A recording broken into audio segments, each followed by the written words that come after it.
Little hearts പുതിയ movie 7-ാം തീയതി ഇറങ്ങി. ജൂൺ 7-ന് പുതിയ മൂവി റിലീസ് ചെയ്തു. ലിറ്റിൽ ഹാർട്ട്സ്, ഷൈൻ ടോം ചാക്കോയും മഹിമ നമ്പ്യാരും. ഈ മൂവിയും കണ്ടത് ഞാൻ നോർത്ത് ഇന്ത്യ വെച്ച് തന്നെയാണ്. ഡൽഹി അല്ലേ, ഇത്തവണ ഞാൻ ലക്നൗവിൽ വെച്ചിട്ടാണ് കണ്ടത്. ലക്നൗ അറിയായിരിക്കും എല്ലാവരും, യോഗി ആദിത്യനാഥിൻ്റെ മറ്റേ കേന്ദ്രം. കേരളത്തിൽ ആർക്കും ഇഷ്ടമല്ല യോഗിനെ, പക്ഷേ ഇവിടെ ആൾക്ക് ഭയങ്കര പിടിപാടാണ് യോഗി ആദിത്യനാഥിൻ്റെ. ലക്നൗവിലിട്ടാണ് ഞാൻ കണ്ടത്. വലിയ തിരക്കൊന്നുമില്ല. ഞാൻ ചെന്നപ്പോൾ ലുലു മാളാണ് പോയി കണ്ടത്. ഇവിടെ ലക്നൗവിൽ ഒരു ലുലു മാളുണ്ട്, വലിയൊരു ലുലു മാളാണ്. ആദ്യം ലക്നൗവിലത്തെ ലുലു മാൾ ഏറ്റവും വലുതെന്നാണ് ഞാൻ വിചാരിച്ചത്. ഇവിടെ എല്ലാവരും പറയുന്നത് ലക്നൗവിലത്തെ ലുലു മാളാണ് ഏറ്റവും വലുത് ഇന്ത്യയിലും. അത് അവസാനം ഞാൻ പോയിട്ട് അത് സെർച്ച് ചെയ്തു, ഗൂഗിളിൽ സെർച്ച് ചെയ്തപ്പോഴാണ് ലക്നൗവിലത്തെ അല്ല, ട്രിവാൻഡ്രം, നമ്മുടെ കേരളത്തിലെ ലുലു മാളാണ് ഏറ്റവും വലുത്.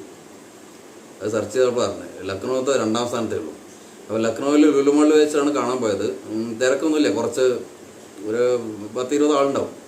കാരണം മലയാളികൾ എന്തായാലും വരികയാണെന്ന് വെച്ചാൽ ഞായറാഴ്ച ഇവിടേക്ക് വരും. മലയാളികൾ ഇവിടെയും കുറേ ഉണ്ട്, പക്ഷേ ഞായറാഴ്ച ആയിട്ടേ ഉണ്ടാവുള്ളൂ, വീക്കെൻഡ് ആകുമ്പോൾ ഉണ്ടാവുള്ളൂ. സിനിമ കണ്ടുകൊണ്ടിരുന്ന ഒരു കോമഡി എൻ്റർടൈനർ, അത്രയേ ഉള്ളൂ. തുടക്കം രസമില്ല. പിന്നെ അതിൽ ഷൈനിക, അവൻ്റെ പേര് ഷൈനികം RDX ഒക്കെ വന്ന് അവൻ സൂപ്പർ ഹിറ്റായി നിൽക്കുകയാണ്. ഇതിലൊരു കോമഡി എൻ്റർടൈനറായിട്ട് ഇങ്ങനെ കൊണ്ടുപോകുന്നുണ്ട്. ഷൈനികത്തിൻ്റെയും ബാബുരാജിൻ്റെയും ഒരു കോമ്പിനേഷൻ അത് നന്നായി വർക്കൗട്ടായിട്ടുണ്ട്. പിന്നെ മഹിമ നമ്പ്യാരും കുഴപ്പമില്ലാതെ അഭിനയിച്ചിട്ടുണ്ട്. വലിയ ലെവലിക്കൊന്നും എത്തിയിട്ടില്ലെങ്കിലും തരക്കടില്ലാത്തൊരു അഭിനയം മഹിമ നമ്പ്യാർ ചെയ്തിട്ടുണ്ട്. ഇവർ രണ്ടാളും കോംബോ പറഞ്ഞു കഴിഞ്ഞാൽ തരക്കടില്ല പോകണം. ഒരു ഫുൾ ടൈം കോമഡി എൻ്റർടൈനറാണ് മൂവി, കണ്ടിരിക്കാം. പിന്നെ ബാബുരാജുമായിട്ടുള്ളത് കോമഡി നല്ല രസമുണ്ട്. പിന്നെ ഷൈൻ ടോം ചാക്കോ ആളൊരു സുഖമില്ലാത്തൊരിതാണ്. ചിലപ്പോൾ നന്നായിട്ട് അഭിനയിക്കും, ചിലപ്പോൾ ഇതാവില്ല, കുറേ കഞ്ചാവ് അടിച്ച് നടക്കും. ഷൈൻ ടോം ചാക്കോളെന്ന് പിന്നെ ഷൈനിക്കോണ് എനിക്കൊന്നുകൂടി നന്നായി തോന്നിയത്. പിന്നെ ബാബുരാജ് നന്നായി അഭിനയിച്ചിരിക്കുന്നു, ഷൈൻ ടോം ചാക്കോ, പിന്നെ ഇവർ രണ്ടാളും. പിന്നെ ഇതിൽ ഇവനും കൂടി ഉണ്ട്, എന്താ പറയുക, ഇടുക്കി ജാഫർ, അദ്ദേഹം നന്നായിട്ട് അഭിനയിച്ചിട്ടുണ്ട്. പിന്നെ ഇതിൽ കുറച്ച് സമകാലികമായിട്ടുള്ള സംഭവങ്ങൾ ഉൾപ്പെടുത്തിയിട്ട് കുറച്ച് പുരോഗമന ചിന്താഗതികളൊക്കെ ഉൾപ്പെടുത്തിക്കൊണ്ട് ഇത് വിദേശത്തൊക്കെ ബാൻഡായി എന്നാണ് കാണുന്നത്. ഗൂഗിളിൽ സെർച്ച് ചെയ്തപ്പോൾ അങ്ങനെ കണ്ട്. പക്ഷെ അത്ര വലിയ ബാൻഡായുള്ള ഐറ്റം ഒന്നും ഇതിലില്ല. അപ്പോൾ നമ്മൾ കേരള സ്റ്റോറി വന്ന പോലെയോ ഇല്ല വേറെ എന്തെങ്കിലും ഉള്ള സിനിമകളോ അങ്ങനെയുള്ള വലിയൊരു ഇതൊന്നും ഇല്ല ബാൻഡാവാൻ.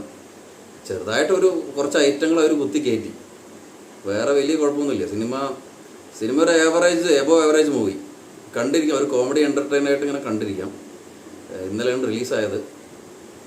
എന്തായാലും മൂവി കുഴപ്പമില്ല, എല്ലാവർക്കും ഒന്ന് പോയി ഒരു വൺ ടൈം വാച്ച് മൂവിയാണ്, കാണാം എല്ലാവർക്കും.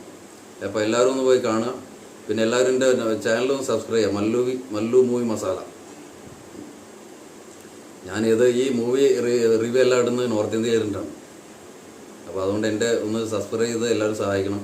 നിങ്ങളുടെ സബ്സ്ക്രൈബ് ചെയ്യലാണ് എൻ്റെ ആത്മവിശ്വാസം. ആരും സബ്സ്ക്രൈബ് ചെയ്യില്ലെങ്കിൽ ഇപ്പോൾ അടുത്ത് തന്നെ നിർത്തി പോകേണ്ടി വരും. എന്തായാലും മൂവി ഒരു വൺ ടൈം വാച്ച് മൂവിയാണ്, കോമഡി മൂവിയാണ്, കണ്ടിരിക്കാം. ഒരു 2.5 മണിക്കൂർ കുഴപ്പമില്ല കണ്ടിരിക്കാം. വലിയ ബിഗ് ബ്ലോക്ക് ബസ്റ്റർ ഒന്നുമല്ല, എന്നാലും നോട്ട് ബാഡ്, ഒരു ആവറേജ് മൂവി, കണ്ടിരിക്കുക എല്ലാവരും. അപ്പോൾ അടുത്ത റിവ്യൂവായിട്ട് വീണ്ടും കാണാം. ഇനി ആറാട്ടനെയും അശ്വന്ത് ഗോകുലായിട്ട് കൂടിയ ഒരു റിവ്യൂ ഉണ്ട്. കുറേ കാലം ഇവരെയൊക്കെ ഒന്ന് കാണുകയായിരിക്കും. എന്തായാലും ആരെങ്കിലും കാണാന്ന് വെച്ചാൽ പറയും. എനിക്ക് ആറാട്ടനെ കാണാൻ അതിയായ ആഗ്രഹമുണ്ട്. എൻ്റെ ജീവിതാഭിലാഷം തന്നെ ആറാട്ടനെ കാണുന്നുള്ളതാണ്. അവനെ കണ്ട് മരിച്ചാലും കുഴപ്പമില്ല പറഞ്ഞിട്ടായിരിക്കും. Okay, by.